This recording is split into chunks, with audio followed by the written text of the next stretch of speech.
اعوذ باللہ من الشیطان الرجیم، بسم اللہ الرحمن الرحیم۔ سورہ مائدہ کا رکوع چل رہا ہے اور آیت نمبر 19 تک کی تلاوت اور بیان ہو چکا ہے۔ اب جو رکوع آئے گا 20 سے لے کے 26 تک آیت جو ہے، اس آیت میں اللہ تعالیٰ نے خاص طور سے حضرت موسیٰ علیہ السلام کا واقعہ بیان کیا ہے۔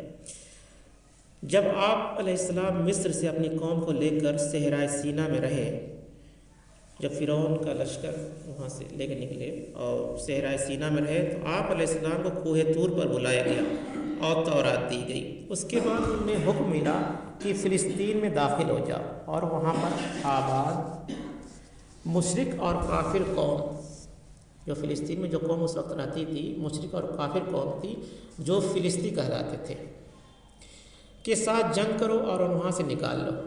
یہ حکم ہوا موسیٰ علیہ السلام قوم کو، کیونکہ یہ ارض مقدس تمہارے لیے اللہ کی طرف سے موعود ہے، اس لیے کہ ان کے جد امجد حضرت ابراہیم علیہ السلام اور حضرت اسحاق علیہ السلام اور حضرت یعقوب علیہ السلام کا تعلق اس خطے سے تھا۔ پھر حضرت یعقوب علیہ السلام کے زمانے میں حضرت یوسف علیہ السلام کی وساطت سے بنی اسرائیل مصر سے منتقل ہوئے، تو انہیں حکم ہوا کہ اب جاؤ اپنے اصل گھر یعنی ارض فلسطین کو دوبارہ حاصل کرو۔ لیکن جب جنگ کا موقع آیا تو پوری قوم نے فورا جواب دے دیا۔ جب یہ حکم اللہ کی طرف سے آیا تو ہم جنگ کرنے کے لیے تیار نہیں ہیں۔ اس پر حضرت موسیٰ علیہ السلام کی مزاج میں جو تلخی پیدا ہوئی اور طبیعت کے اندر بیزاری کی جو کیفیت پیدا ہوئی، تو اس کی شدت یہاں نظر معلوم ہوتی، اس آیت میں آئے گی۔ عام طور پر سمجھا جاتا ہے کہ رسول صلی اللہ علیہ وسلم اپنی امت کے حق میں شرافہ شفقت ہوتا ہے، لیکن حقیقت یہ ہے کہ نبی کا معاملہ بھی اللہ کی مانند ہے۔ جیسے اللہ رعوف بھی ہے، ودود بھی ہے، لیکن وہ ساتھ ہی عزیز ذو الانتقام بھی ہے، یعنی قہار بھی ہے اور جبار بھی ہے۔ اللہ کی یہ دونوں شانیں ایک ساتھ ہیں۔ اس طرح رسول کا معاملہ ہے کہ یہ رسول شفیق رحیم ہونے کے ساتھ ساتھ غیور بھی ہوتا ہے۔ نبی کے دل میں دین کی غیرت اور اپنے پیروکاروں سے کہیں بڑھ کر ہوتی ہے، لہٰذا قوم کے منفی رد عمل پر نبی کی بے زاری لازمی، یعنی اس طرح کا جب قریش جواب دیا موسیٰ علیہ السلام کو ان کی قوم نے، تو ان کو بہت کوفت ہوئی اندر سے اور بہت غصہ آیا۔ یہاں پر ایک بہت اہم نقطہ یہ بھی سمجھنے کا ہے کہ بنی اسرائیل کو پے در پے معجزات کے ظہور نے تساہل پسند بنا دیا تھا۔ پیاس لگی تو چٹان پر موسیٰ علیہ السلام کی ایک ہی ضرب سے 12 چشمے پھوٹ پڑے۔ بھوک کی محسوس ہوئی تو منسلوا نازل ہو گیا۔ دھوپ نے ستایا تو ابر کا سائبان ساتھ ساتھ چل پڑا، یعنی بادل ساتھ ساتھ چلتا رہا۔ سمندر میں راستے میں آیا تو عصا کی ضرب سے راستہ بن گیا، یعنی موسیٰ علیہ السلام نے مارا تو سمندر راستہ بن گیا۔ یعنی طرح طرح کے معجزے موسیٰ علیہ السلام نے اپنی قوم کو دکھایا تھا۔ یعنی جو وہ کہتے تھے آپ صلی اللہ علیہ وسلم سے، آپ دعا کرتے تھے اللہ سے اور حکم ہو جاتا تھا۔ تو اس طرح سے ان کی عادت پڑ گئی تھی، مطلب کام دھام کرنا نہیں چاہتے تھے۔ اور جنگ کے موقع پر دشمن کا سامنا کرنے سے انکار کر دیا، باوجود یہ کہ ان کے کم از کم 1 لاکھ افراد تو ایسے تھے جو جنگ کی صلاحیت رکھتے تھے۔ یہی حکمت ہے کہ محمد رسول اللہ صلی اللہ علیہ وسلم کی پوری زندگی میں اسم کا کوئی معجزہ نظر نہیں آتا ہے، اس طرح کا کوئی معجزہ نظر نہیں آتا ہے، بلکہ یہ نقشہ نظر آتا ہے کہ مسلمانوں تمہیں جو کچھ کرنا ہے اپنی جان دے کر، ایثار و قربانی سے، محنت اور مشقت سے، بھوک جھیل کر، فاقے برداشت کر کرنا ہے، جیسا جنگ بدر میں صحابہ نے کیا، آپ کے ساتھیوں نے کیا۔ چنانچہ بنی اسرائیل کے برعکس رسول اللہ صلی اللہ علیہ وسلم کے ساتھیوں میں ایثار و قربانی، جرات اور بہادری اور بلند ہمتی نظر آتی ہے، جس کی واضح مثال غزوہ بدر کے موقع پر اب دنیا نے دیکھا کہ ایک طرف قریب 900 قریب لوگ تھے اور ادھر 300 قریب لوگ تھے۔ مقابلہ ہوا، لوگوں نے بہادری سے جنگ بھی لڑی اور کامیابی، مگر یہ معاملہ بنی اسرائیل میں نہیں تھا، وہ بہت بزدل اور کام چور قوم تھی۔ جب اللہ کا حکم نازل ہوا پھر بھی وہ نہیں گئی، جبکہ 6 لاکھ افراد تھے ان کے ساتھ، جس میں 1 لاکھ تو جنگ سے لڑنے کے قابل تھے، مگر انہوں نے ایک دم کوڑا جواب دے دیا۔ اسی موقع پہ ایک حدیث ہے، صحیح بخاری کی یہ حدیث ہے کہ یا رسول اللہ انا لا نقول لك كما قالت بنی اسرائیل لموسیٰ ولكن امز ونحن معك فكان انه سري عن رسول الله ترجمہ: یا رسول اللہ، ہم آپ صلی اللہ علیہ وسلم سے بنی اسرائیل کی طرح یہ نہیں کہیں گے کہ تم اور تمہارا رب جا کر قتال کرو، یعنی جنگ کرو. ہم تو یہاں بیٹھے ہیں، بلکہ ہم کہیں گے کہ آپ صلی اللہ علیہ وسلم قدم بڑھائیے، ہم آپ صلی اللہ علیہ وسلم کے ساتھ ہیں. اس پر گویا رسول اللہ صلی اللہ علیہ وسلم کی پریشانی کا ازالہ ہو گیا. یعنی اس طرح کا جواب آپ صلی اللہ علیہ وسلم کے ساتھ ہی دیتے تھے. مگر بنی اسرائیل کا معاملہ ایک دم الٹا تھا. وہ کام چور تھی، ہمیشہ فرمائش کرتی تھی، یہ کر دیجئے وہ کر دیجئے. تو اس سے موسیٰ علیہ السلام ناراض. اب آیت میں اسی کا ذکر ہے. آیت نمبر 20: وَإِذْ قَالَ مُوسَىٰ لِقَوْمِهِ، اور یاد کرو جب کہا موسیٰ علیہ السلام نے اپنی قوم سے، یا قوم اذکروا نعمت اللہ علیکم، اے میری قوم کے لوگوں، اللہ کے اس انعام کو یاد کرو جو تم پر ہوا ہے. یعنی سارا انعام، یعنی منصروا بھی آیا، سمندر میں راستہ بھی بن گیا، اور بادل بھی چھا گئے جب دھوپ لگ رہی تھی ان لوگوں کو. تو اللہ تعالیٰ کہتے ہیں اے میری قوم کے لوگوں، اللہ کے اس انعام کو یاد کرو جو تم پر ہوا ہے. اذ جعل فیکم انبیاء، اور جب اس نے تمہارے اندر نبی اٹھائے، یعنی خود میں نبی ہوں، میرے بھائی ہارون نبی ہیں، حضرت یوسف علیہ السلام، حضرت یعقوب علیہ السلام، اور حضرت اسحاق علیہ السلام، اور حضرت ابراہیم علیہ السلام سب نبی تھے. وَجَعَلَكُمْ مَلُوكًا، اور تمہیں بادشاہ بنائے. اگرچہ اس وقت ان کی بادشاہیت تو قائم نہیں ہوتی تھی، مگر ہو سکتا ہے کہ پیشن گوئی آئندہ تمہیں اللہ تعالیٰ زمین کی سلطنت اور خلافت عطا کرے. چنانچہ حضرت داؤد علیہ السلام اور حضرت سلیمان علیہ السلام کے زمانے میں بنی اسرائیل کی عظیم الشان سلطنت قائم ہوئی. ایک رائے یہ بھی ہے کہ حضرت یوسف علیہ السلام کی اقتدار کی طرف اشارہ ہے. اگرچہ وہ مصر کے بادشاہ تو نہیں تھے، لیکن بادشاہوں کے مخدوم تھے، اور بنی اسرائیل کے مصر میں پیرزادوں کے ساتھ عزت و احترام حاصل ہو گیا تھا. یوسف علیہ السلام کو واقعہ جانتے ہیں آپ لوگ. وَآتَاكُم مَّا لَمْ يُعْطَ أَحَدًا مِّنَ الْعَالَمِينَ، اور تمہیں وہ کچھ دیا جو تمام جہان والوں میں سے کسی کو نہیں دیا. یعنی موسیٰ علیہ السلام نے کہ اللہ نے تم کو وہ چیز دی جو تمام جہان والوں میں کسی کو نہیں دیا. یا قوم ادخلوا الارض مقدست التي كتب اللہ لکم، تو اے میری قوم کے لوگوں اب داخل ہو جاؤ اس ارض مقدس یعنی فلسطین میں جو اللہ نے تمہارے لیے لکھ دی ہے. اللہ کا فیصلہ ہے کہ وہ زمین تمہیں ملے گی. اللہ نے حکم دیا تھا کہ جاؤ وہاں پہ جنگ لڑو، اور وہ جو فلسطین رہتے تھے وہاں پہ مشرک اور قوم، ان کو وہاں سے بے دخل کر دو. یہ اللہ کا فیصلہ ہے، وہ زمین تمہیں ملے گی. موسیٰ علیہ السلام نے اپنے قوم کے لوگوں کو سمجھایا. وَلَا تَتَرَدُّوا عَلَىٰ أَدْبَارِكُمْ، اور اپنی پیٹھوں کے بل واپس نہ پھرنا. وَتَقَلَّبُوا خَاسِرِينَ، اگر ایسا کرو گے تو ناکام و نامراد پلٹو گے. قَالُوا يَا مُوسَىٰ إِنَّ فِيهَا قَوْمًا جَبَّارِينَ، تو انہوں نے کہا اے موسیٰ اس میں تو بڑے زور آور لوگ ہیں، ہم فلسطین میں کیسے داخل ہو جائیں؟ یہاں تو جو لوگ آباد ہیں بڑے طاقتور ہیں، گرا ہیں، ڈیل ہیں اور زبردست ہیں، ہم ان کا مقابلہ کیسے کر سکتے ہیں؟ یعنی موسیٰ علیہ السلام کی قوم نے ان کو جواب دیا. وَإِنَّا لَن نَّدْخُلُهَا حَتَّىٰ يَخْرُجُوا مِنْهَا، ہاں اور ہم اس سرزمین میں داخل نہیں ہوں گے جب تک کہ وہ وہاں سے نکل نہ جائیں. پھر فرمائش کر دیا کہ ہم وہاں پہ نہیں جائیں گے اور جنگ نہیں لڑیں گے، ہم کو اسی ملنا چاہیے. فَإِن يُخْرَجُوا مِنْهَا فَإِنَّا دَاخِلُونَ، ہاں اگر وہ وہاں سے نکل جائیں تو پھر ہم داخل ہو جائیں گے. یعنی اس طرح کی فرمائش کی گئی، مطلب جنگ لڑنے سے انکار کر دیا. قال رجلان من الذین یخافون، کہا دو اشخاص جو اللہ کے خوف رکھنے والوں میں ہیں، یعنی ان میں سے دو لوگوں نے صرف کیا کہا؟ انعم اللہ علیہما، اور اللہ نے بھی ان دونوں پر انعام کیا تھا. یہ دو اشخاص حضرت موسیٰ علیہ السلام کے شاگرد اور قریبی حواری تھے.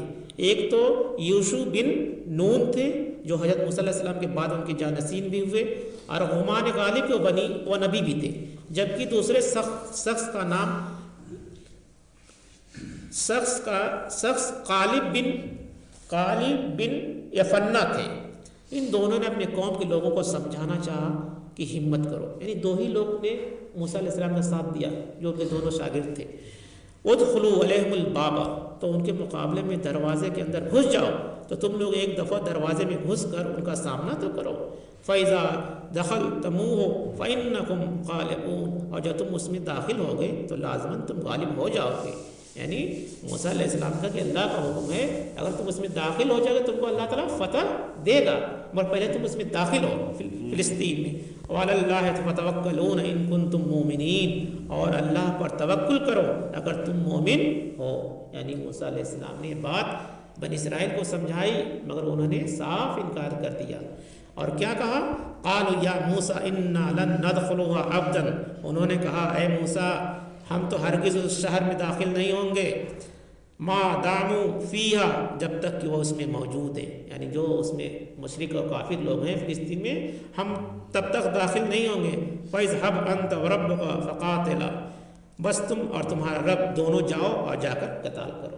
کیا کہا کہ آپ جائیے اور آپ کا رب جائے اور وہاں لڑیں، ہم لوگ نہیں جائیں۔ اس طرح کا بےہودہ جواب ان لوگوں نے دیا۔ یہی بنی اسرائیل قوم جو اس وقت یہودی کہلا رہی ہے، گویا یہ بھی کہہ رہے تھے کہ ساتھ اپنی یہ لٹھیاں بھی لیتے جاؤ، جس نے بڑے بڑے کارنامے دکھائے اس کی مدد سے ان جباروں کو شکست دے دو۔ یہاں تک کی بات کر دی۔ جو موسیٰ علیہ السلام کے عصا تھا، جو معجزہ آپ دکھاتے تھے اللہ کے حکم سے، کہا کہ لے جائیے اور وہاں سے ان کو خالی کرا دیجیے۔ ہم انا ہا ہنا قائدون، ہم تو یہاں بیٹھے ہیں، ہم تو یہاں ٹکے ہوئے ہیں، ہم یہاں سے ہل نہیں سکتے اور نہ ہلیں گے۔ یہ مقام عبرت ہے۔ تورات سے معلوم ہوتا ہے کہ حضرت مصر سے حضرت موسیٰ علیہ السلام کے ساتھ لگ بھگ 6 لاکھ افراد نکلے تھے۔ کتنے نکلے تھے؟ 6 لاکھ۔ ان میں سے عورتیں، بچے اور بوڑھے نکال دیں تو 1 لاکھ افراد تو جنگ کے قابل ہوں گے۔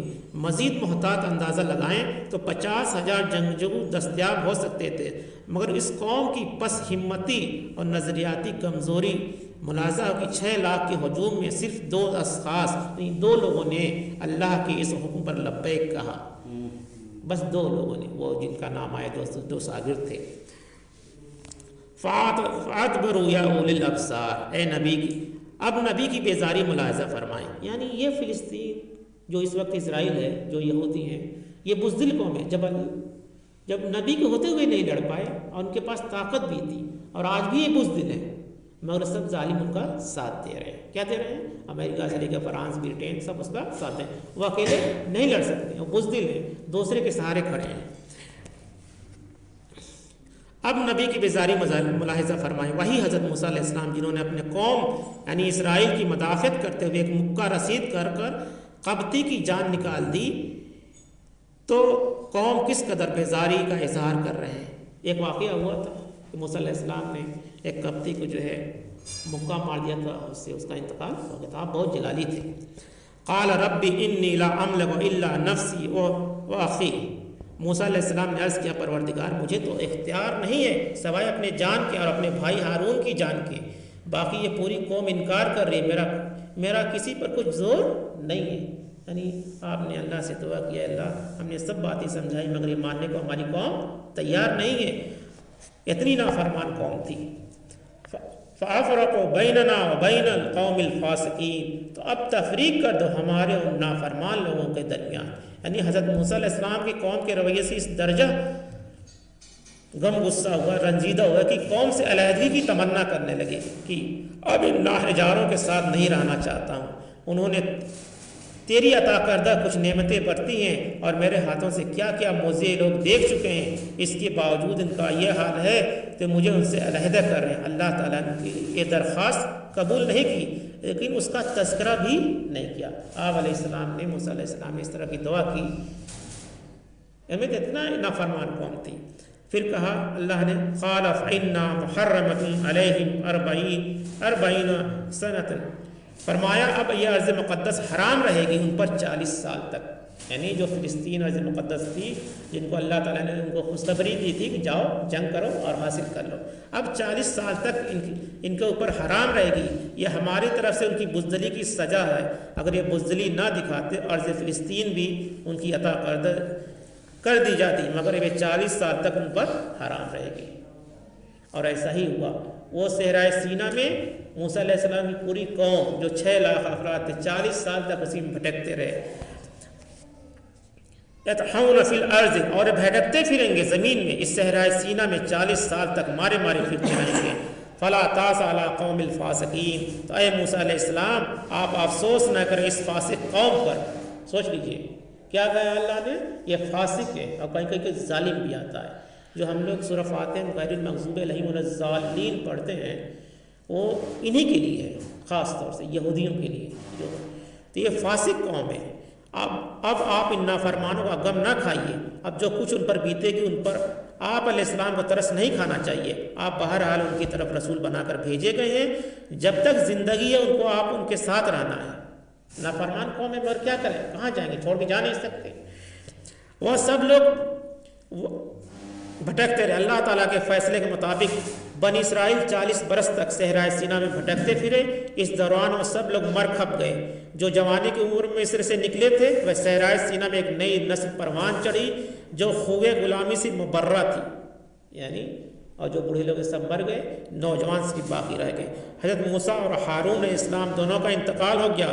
اس کے بعد حضرت یوشع بن نون کے عہد خلافت میں بنی اسرائیل اس قابل ہوئے کہ فلسطین فتح کر سکیں۔ یہاں تک کا واقعہ آج ہے۔ یعنی غور فکر کرنے والی بات ہے کہ اس طرح کے نافرمان قوم ہے اور وہ 40 سال تک صحرائے سینا بھٹکتی رہی، اور جو اس سے نئی نسل تیار ہوئی اور خلافت میں ان کے جو شاگرد تھے موسیٰ علیہ السلام کے، پھر اس کے بعد ان لوگوں نے جنگ کی اور پھر فلسطین کو حاصل کیا۔ تو انشاءاللہ اس کے آگے کو آگے کل بیان ہوگا۔ اس سے ہم کو نصیحت حاصل کرنی چاہیے کہ ہم کو ہمیشہ جد و جہد جاری رکھنی چاہیے، ہمیشہ نئی امید رہنا چاہیے کہ اللہ تعالیٰ سب کچھ ہمارے لیے راستہ آسان کر دے۔ ہم کو محنت کرنا ہے، کوشش کرنا ہے، جیسی بھی جتنی بھی طاقت ہے کوشش کرنا ہے، جان سے مال سے جو بھی اللہ کے راہ میں ہم خرچ کر سکتے ہیں اس کو قربانی دینی پڑے گی، تب جا کے اللہ کا دین غالب ہوگا۔ جیسے اللہ کے رسول صلی اللہ علیہ وسلم کے صحابہ اکرام نے کیا۔ یہ بزدل قوم ہے، یہ ہم لوگ کی کیا ہے، ہم لوگ کے اعمال کی کمی ہے کہ ہمارے اوپر اس وقت جو ہے ظلم و ستم ہو رہا ہے۔ اس کی ذمہ دار ہم خود ہیں، ہمیں اپنے اوپر غور فکر کرنا چاہیے اور اللہ سے دعا کرنا چاہیے اور توبہ استغفار کرنا چاہیے کہ اللہ تعالیٰ ہم پر جو مصیبتیں پڑی ہیں اللہ تعالیٰ اس کو ہٹا دے اور اپنی گناہوں کو توبہ کریں اور صحیح راستے پہ چلیں، اہدنا الصراط المستقیم کے راستے پہ چلیں۔ اللہ تعالیٰ سے دعا ہے کہ ہم لوگ کو حضور صلی اللہ علیہ وسلم کے نقش قدم پہ چلنے کی توفیق عطا فرمائے، آمین ثم آمین۔ سبحان اللہ وبحمدہ، سبحانک اللہم وبحمدک، نشہد ان لا الہ الا اللہ ونستغفرک ونتوب الیک۔ سبحان ربک رب العزۃ عما یصفون وسلام علی المرسلین والحمد للہ رب العالمین۔